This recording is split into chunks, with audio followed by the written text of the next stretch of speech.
Hi AP Euro, it's Mr. Walker and happy Monday. And today we're going to look at realism, which is a artistic movement in the mid to late 1800s.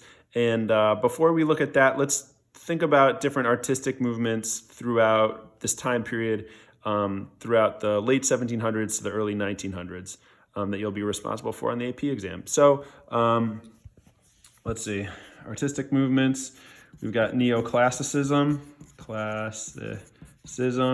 and this is associated with the Enlightenment. It's a lot about order, Enlightenment.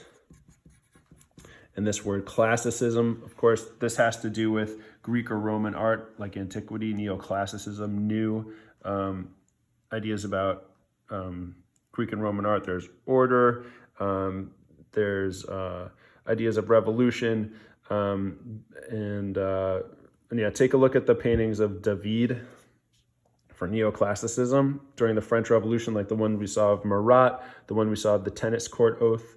And so here, then we had Romanticism from the early 1800s into the mid 1800s. So this is late 1700s to 1800s.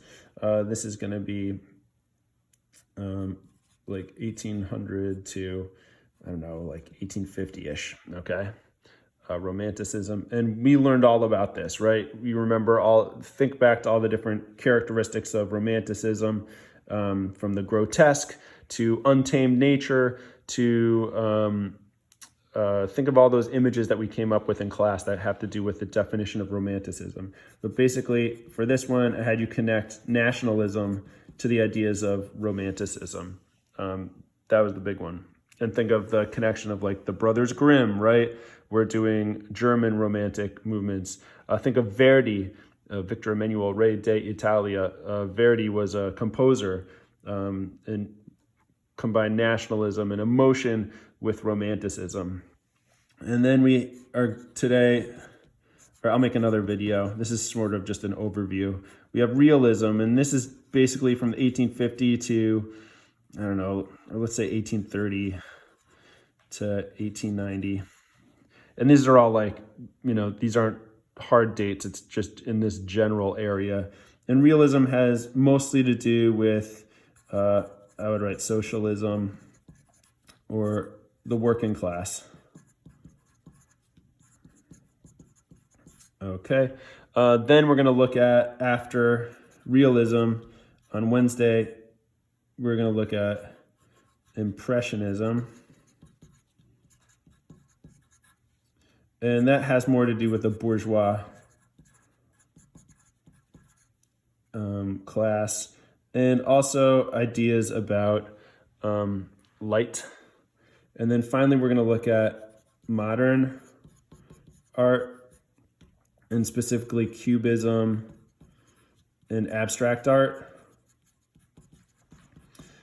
And we're going to relate these to the ideas of Einstein. It plays with the ideas of time and space. And we're going to relate that to Einstein. This is what we're going to look at this week. All right. And this is like 1890 into the 20s for Cubism. It really all the way through the 1900s, but the part we're going to look at is going to be in that area. Impressionism, I think of it mostly like 1870s to like 1900. Okay, so these are the major artistic movements that happened from the late 1700s to the early 20th century that you are going to be responsible for. Neoclassicism, Romanticism, Realism, Impressionism, and modern art, which includes Cubism and abstraction. All right, so that's the overview of the artistic movements you're going to have to know about.